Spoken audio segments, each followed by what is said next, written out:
The Utah Jazz. Where do I even begin? The Jazz in 2022 were recently eliminated in the first round after a missed Game 3 by Bojan Bogdanovic. This 3 right here might just summarize this era for the Utah Jazz. Years of heartbreak, failure, and disappointment. From the years of Karl Malone and John Stockton to Carlos Boozer and Deron Williams, the Jazz throughout NBA history is a franchise known for its consistency. And if you look at the Jazz in the modern era, it's the same result. Over the past few seasons, the Jazz have held up that standard of consistency as they have made over 6 consecutive playoff appearances as of the making of this video. But here's where the problem lies. In their 6 straight playoff appearances, they have never made a finals appearance or even made it out the second round. Some years, the losses weren't on them, such as in 2018 where they lost to the juggernaut Houston Rockets with Chris Paul and James Harden. And then there are the most recent years, where they've absolutely shit the bed, such as in Game 6 of the 2021 semifinals, the 2020 first round where they blew a 3-1 lead, or most recently, losing in the first round to a team that was without their best player for over half the series. Today, we'll be going through a timeline of events to see how did this all happen, and what led the Jazz to become one of the most disappointing playoff teams in modern NBA history. This is your boy Sean Hoops, and cue the intro. Rebound number 20. Big man, take it home! Gobert put up the lob, and Donovan Mitchell from Royce puts it down. Jazz up by 25 early in the third. He was brilliant again. Whatever they're doing right now isn't working the way they want it to. Gobert got it! Mitchell hanging at the other end. 2 seconds to go for the win! And it rims out! Denver hangs on! Final score! Yeah, it's over for this iteration of the Jazz.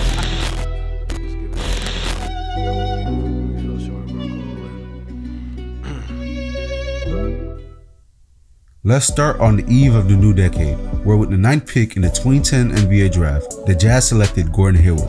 The Jazz drafted Hayward coming off a season that saw them finish 5th in the West with a 53-29 record. Leading up to the draft, they also had a streak of 4 straight playoff appearances and even a conference finals appearance in 2007. Led by All-Stars Carlos Boozer and Deron Williams, the Jazz always found themselves in the playoff picture during the mid to late 2000s. Unfortunately, the Jazz would see their time with Boozer end during the 2010 offseason, as he left the Jazz to sign with the Chicago Bulls. Less than a week after the loss of Boozer, the Jazz traded Kosta Koufos and 2 future first-round picks to Minnesota for Al Jefferson. Moving on to the 2010-11 season, it was a tumultuous time for the Jazz organization. This was due to the fallout of star point guard Deron Williams and Hall of Fame coach Jerry Sloan. The feud between Sloan and Williams had been brewing for years, and after a Wednesday night loss to Chicago, the conflict finally boiled over. On February 10, 2011, head coach Jerry Sloan resigned after 23 years with the Jazz organization. Assistant coach Tyron Corbin was named the new head coach in his place. Record-wise, 2010 saw the Jazz start off excellent with a 15-5 record, but they slowly began to slip as the season progressed, and after the monumental loss to Chicago, they fell to a record of 31-23. 13 days later, Deron Williams was traded to the New Jersey Nets, Derek Favors, Devin Harris, as well as 2 first-round draft picks. Besides the Sloan situation, it's believed that another reason for the trade is that Williams made no indication of re-signing in the offseason, so they traded him. With Williams gone, the Jazz tanked hard, going 8-20 the remainder of the season and finishing with a record of 39-43, marking their first missed playoff appearance in over 5 years. Transitioning over, the 2011 draft to the Jazz used their 2 draft picks to select Enes Kanter 3rd and Alec Burks at 12. Onward to the 2011-12 season, the Jazz had a mix of developing young players and veterans. Due to lack of star power, they weren't expected to be anywhere near the playoff picture, so it was a shock that by the end of the season, they finished as an 8th seed with a 36-30 record during the lockout season. Al Jefferson and Paul Millsap led the team in scoring that season. The surprising playoff berth didn't account for much as the Jazz were quickly dismantled by the first-seeded San Antonio Spurs in 4 games. Moving on to the 2012-2013 season, the Jazz finished over 500 with a 43-39 record, but due to the brutality of the Western Conference, they would miss the playoffs.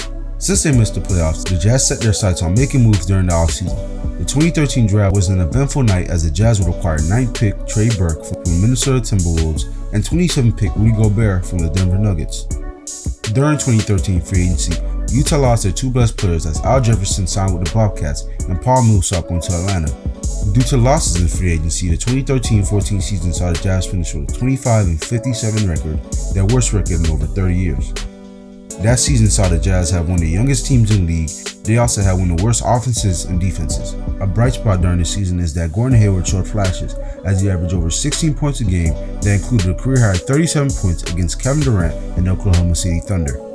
The draft comes around, and with the 5th pick, the Jazz selected 18-year-old Dante Exum. Exum was seen as an effective scoring guard that excelled in the pick and roll, as well as adding an extra scoring punch to the Jazz's offense. Later that night, they would also select Rodney Hood with the 23rd pick. During the offseason, the Jazz would fire coach Tyron Carbon and hire Hawks assistant coach Quinn Snyder. Moving on, the 2014-15 season would see the Jazz improve to a 38-44 record as the young guys continued to improve in their roles. Gordon Hayward was now averaging over 19 a game, and Derek Favors improved as he was now scoring 16 a night. Rudy Gobert showed much improvement on the defensive end, so much so that they made him a full-time starter, which gave the Jazz leeway to part ways with Enes Kanter, as they traded him and Steve Novak to the Oklahoma City Thunder in a 3-team deal, which saw them receive back a 2017 second and a 2018 first, as well as solid role players. Moving on to the 2015 draft, the Jazz took Trey Lyles with the 12th pick. The next season, the Jazz finished with a 40-42 record, one game shy of making the playoffs. And due to the development of guys like Gordon and Rudy, they decided to go all in on making the postseason. So during the offseason, they made a plethora of moves in an attempt to put themselves back in the playoff picture. They traded for George Hill, got rid of Trey Burke, and they also acquired veterans Joe Johnson and Boris Diaw. The 2016-17 season would see everything come together, as the Jazz would win an impressive 51 games en route to their first playoff appearance in 3 seasons. There was a multitude of catalysts for the Jazz's successful season. Gordon Hayward finally reached his potential and was named an All-Star, as well as Rudy Gobert, who had an outstanding season as he was named to the All-NBA second team, as well as All-Defensive first team, leading the league in blocks, defensive win shares, and anchoring the 3rd best defense in the league.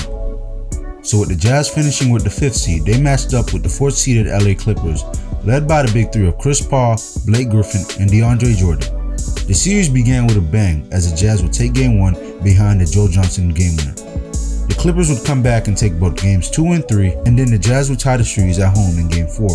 Unfortunately for the Clippers, they would have to go the rest of the series without Blake Griffin, as in Game 3, he suffered a toe injury that left them sidelined the remainder of the playoffs. The Jazz took Game 5 behind 27 points from Gordon Hayward. The Clippers took Game 6, and the Jazz closed it out in 7 games. With the defeat of the Clippers, the Jazz would face the juggernauted Golden State Warriors and quickly be dismantled in 4 games. Even though it ended in a sweep, the 2017 season was a major success for the Jazz as they looked to build on it for the future. And continue building they would, as during the 2017 draft, the Jazz traded Trey Lyles in the 2nd round pick for 13th pick Donovan Mitchell from the Denver Nuggets. The offseason also saw the Jazz trade for Ricky Rubio and lose Gordon Hayward and George Hill to free agency. Their last significant move of the offseason was the acquirement of undrafted guard Royce O'Neal. The Jazz began the 2017-18 season poorly, with an injury to Gobert and a lack of scoring leaving them with a 17-21 record by the end of December. In the second half of the season, the Jazz made Ricky Mitchell a starter, and he subsequently led the team and all rookies in the league in scoring. Mitchell went on to break the record for most three-pointers ever made by a rookie. The team improved drastically in scoring, and with the return of Gobert and improved player Rubio, the Jazz finished the season on a 32-13 run and ended with a 48-34 record. Rudy Gobert was named NBA Defensive Player of the Year. Donovan Mitchell was runner-up in Rookie of the Year voting, and Quinn Snyder was runner-up in Coach of the Year. The playoffs will see the 5th-seeded Jazz go up against the Oklahoma City Thunder, led by the big three of Paul George, Russell Westbrook, and Carmelo Anthony. OKC was heavily favored going into the series, and Game 1 only added more confirmation to this as the Thunder took Game 1 behind 80 points combined by the big three. The Jazz would take Game 2 behind 28 points from Donovan Mitchell, and with momentum going home, the Jazz won both Game 3 and 4 in convincing fashion, and they would eventually close out the series in 6 games. After handling the Thunder with relative ease, the Jazz would face the number 1 seeded Houston Rockets, and they were quickly dispatched in 5 games as Houston's duo of Chris Paul and James Harden proved to be too much for the Jazz's defense. Now with the Jazz season coming to a conclusion, it was only reasonable that there was high optimism for their future as the 2018 playoffs saw Donovan Mitchell put himself on the map as one of the NBA's rising stars as he averaged 24 points, 6 rebounds, and 4 assists as a rookie in his first postseason. Moving on to the 2018-19 season, it showed similar results to the season prior, as the Jazz came in with the same roster. They once again had a lackluster start to the season, as they were 9-11 through the first 20 games, and they would once again pick it up by the All-Star break as Donovan Mitchell improved his scoring, and by the end of the season, they finished as the 5th seed with a 50-32 record. Rudy Gobert won his second Defensive Player of the Year, as well as made another appearance on the All-NBA and All-Defensive teams. They once again met the Houston Rockets in the playoffs, this time in the first round, and they were once again beaten in 5 games. Now, for the past 3 seasons, the Jazz have seen relatively the same results. They have been consistent in making the postseason, but they've all amounted to a first or second round exit. It was obvious the formula they had was not working, which was Donovan Mitchell leading the offense while Rudy Gobert anchored the defensive side of the ball. Even though it was leading to results as they were now a perennial playoff team, the Jazz front office wanted more. They wanted to put themselves in the upper echelon of teams. So, in the 2019 offseason, they began making moves. First, they traded away a plethora of players and 2 first-round picks to the Memphis Grizzlies for Mike Conley, as he provided much-needed playmaking for the Jazz's offense. They also signed Bojan Bogdanovic and a multitude of other players, while letting go of Ricky Rubio and many others. Which now brings us to the 2019-20 season, which was an eventful season for the Jazz and the league as a whole. During the season, the Jazz traded for Jordan Clarkson as he could provide an extra scoring punch off the bench. Later in the season, during March of 2020, a certain virus would cause the league to shut down for 3 months. During this time, Rudy Gobert would receive much scrutiny as reports and footage would show him being careless in the locker room and during press briefings, which coincided with the league shutting down a few days later. Later that year, some reports would come out of a rift between Mitchell and Gobert, but the dust would settle on the news as it was time for the NBA bubble. The Jazz finished the season as a 6th seed in a 3-way tie with a 44-28 record. In the first round, they matched up against the 3rd-seeded Nuggets led by Nikola Jokic and Jamal Murray. The series was a battle as both Donovan Mitchell and Jamal Murray were spectacular on the offensive side of the ball. Game 1 would go to the Nuggets as Jamal Murray would drop an amazing 33 points on an outstanding 83% true shooting, withstanding a masterful 57 points from Donovan Mitchell. The Jazz bounced back and won the next 3 straight, with Game 4 being an all-time classic, which saw both Murray and Mitchell simultaneously score 50 points, but Mike Conley's 29 points and Jordan Clarkson's contributions off the bench are what gave the Jazz the edge in Game 4. Now with the Jazz up 3-1 with a chance to move on to the second round, they were looking to finish the series in 5. Sadly, the Jazz would implode as the Nuggets proceeded to win the next 3 games as the Jazz blew a 3-1 lead and were sent home in the first round. Within hours of the Jazz's playoff loss, Mitchell agreed to a 5-year, $195 million contract extension that would keep him in Utah. Later that year, on December 20, 2020, Rudy Gobert signed a 5-year, $205 million contract extension, the 3rd largest contract in NBA history and the largest ever for a center, which solidified that the Jazz believed they could win with a duo of Donovan Mitchell and Rudy Gobert. Heading into the 2020-21 season, the Jazz decided to run it back with the same roster, and it was their best season in years. The Jazz began the season with a franchise best 23-5 start, with Donovan Mitchell leading the team in scoring and Jordan Clarkson emerging as a front-runner for 6th Man of the Year. The Jazz were also top 5 in both offense and defensive rating, and by the All-Star break, Donovan Mitchell, Rudy Gobert, and Mike Conley were all named All-Stars. By the end of the season, the Jazz finished as the 1st seed in the West with the best record in the NBA. Jordan Clarkson was named 6th Man of the Year, while Rudy Gobert would win his 3rd Defensive Player of the Year award, while once again appearing on the All-NBA and All-Defensive teams. With the Jazz emerging as the best team heading into the playoffs, this would be the year to shut down all the doubters. The door was completely open for any team to win the championship. And so, the 22-1 playoffs began.